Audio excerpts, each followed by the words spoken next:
नमस्कार प्रेक्षकांनो, स्वागत आहे आपल्या मराठी यूट्यूब चॅनलवर. आज आपण पाहणार आहोत रक्षाबंधनाशी संबंधित अनेक पौराणिक आणि लोकप्रचलित कथा आहेत. त्यापैकी प्रमुख कथा पहा. पहिलं, श्रीकृष्ण आणि द्रौपदीची कथा. महाभारतातील एक प्रसिद्ध कथा रक्षाबंधनाशी जोडली जाते. एकदा श्रीकृष्णाच्या हाताला सुदर्शन चक्रामुळे जखम झाली आणि त्याच्या बोटातून रक्त येऊ लागले. हे पाहून द्रौपदीने क्षणाचाही विचार न करता आपल्या साडीचा पदर फाडून श्रीकृष्णाच्या बोटाला बांधला. द्रौपदीच्या या प्रेमाने आणि आपुलकीने श्रीकृष्ण अत्यंत भावुक झाले. त्यांनी तिला मनोमन वचन दिले की तुझ्या रक्षणासाठी मी सदैव तुझ्या पाठीशी उभा राहीन. नंतर द्रुत सभेत द्रौपदीचा अपमान करण्याचा प्रयत्न झाला. त्यावेळी श्रीकृष्णाने तिचे रक्षण केले अशी श्रद्धा आहे. या कथेतून राखी म्हणजे केवळ धागा नसून प्रेम, विश्वास आणि रक्षणाचे वचन आहे असा संदेश मिळतो. दुसरं, माता लक्ष्मी आणि राजा बळी.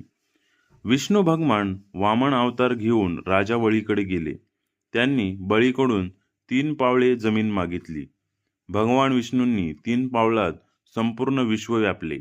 राजा बळीने दिलेल्या वचनामुळे भगवान विष्णूंना बळीच्या राज्यात राहावे लागले अशी कथा आहे. माता लक्ष्मीला भगवान विष्णूची आठवण येत होती. त्या राजा बळीकडे गेल्या आणि त्यांनी बळीच्या हातावर रक्षासूत्र बांधले.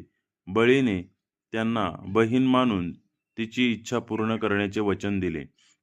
माता लक्ष्मीने भगवान विष्णूंना आपल्यासोबत घेऊन जाण्याची इच्छा व्यक्त केली. राजा बळीने ती मान्य केली.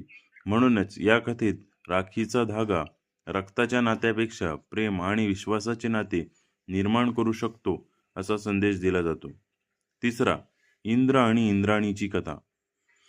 देव आणि असुर यांच्यात युद्ध सुरू झाले होते. असुरांचा पराभव होत असल्याने देवांचा राजा इंद्र चिंतेत होता.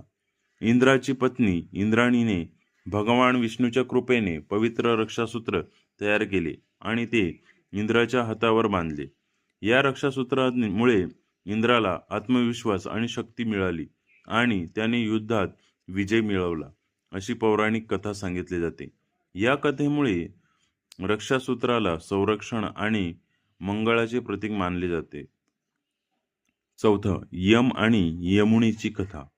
यमराज आणि यमुना हे भाऊ बहीण होते. यमुना आपल्या भावाने घरी यावे अशी इच्छा करत होती. एके दिवशी यमराज यमुनेच्या घरी गेला